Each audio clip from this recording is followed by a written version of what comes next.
ವರ್ಷಗಳ ಹಿಂದೆ ಕಳವು ನಡೆದ ಮನೆಯನ್ನೇ ಕೇಂದ್ರೀಕರಿಸಿ ಕಳ್ಳರು ಮತ್ತೆ ಅದೇ ಮನೆಗೆ ನುಗ್ಗಿದ್ದಾರೆ.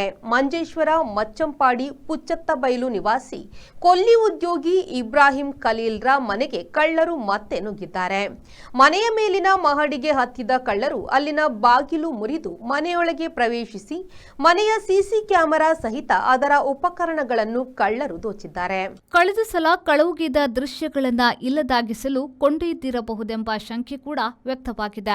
ಇದೇ ಸಂದರ್ಭ ಕೊಲ್ಲಿ ರಾಷ್ಟ್ರದಿಂದ ಊರಿಗೆ ಬರುತ್ತಿದ್ದ ಇಬ್ರಾಹಿಂ ಖಲೀಲ್ ಹಾಗೂ ಕುಟುಂಬ ಮನೆಯ ಸಿಸಿ ಕ್ಯಾಮೆರಾಗಳನ್ನು ಮೊಬೈಲ್ ಫೋನ್ನಲ್ಲಿ ವೀಕ್ಷಿಸುತ್ತಿದ್ದರು ಎನ್ನಲಾಗಿದ್ದು, ಈ ಮಧ್ಯೆ ದಿಢೀರ್ ದೃಶ್ಯಗಳು ಅಗೋಚರಗೊಂಡಿವೆ. ಕೂಡಲೇ ಅವರು ಸಮೀಪದ ಸಂಬಂಧಿಕರಿಗೆ ಮಾಹಿತಿ ನೀಡಿದ್ದಾರೆ. ಅವರು ತಲುಪಿ ನೋಡಿದಾಗಲೇ ಕಳ್ಳರು ಮನೆಗೆ ನುಗ್ಗಿದ ವಿಷಯ ಅರಿವಿಗೆ ಬಂದಿದೆ.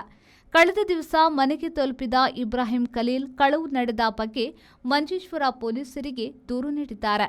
ಪೊಲೀಸರು ಹಾಗೂ ಬೆರಳಚ್ಚು ತಜ್ಞರು ತಲುಪಿ ಪರಿಶೀಲನೆ ನಡೆಸಿದ್ದಾರೆ.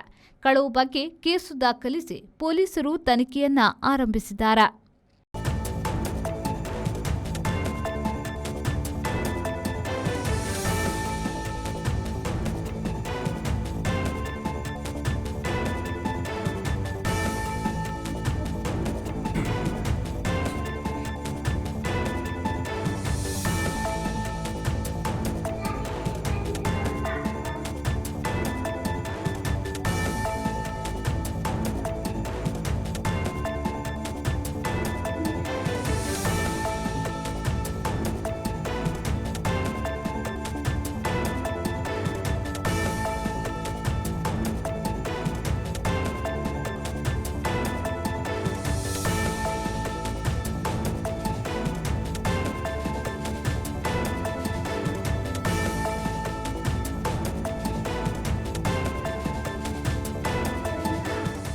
ರೆಹಮಾನುದ್ಯಾವರ V4 ನ್ಯೂಸ್ ಮಂಜೇಶ್ವರ.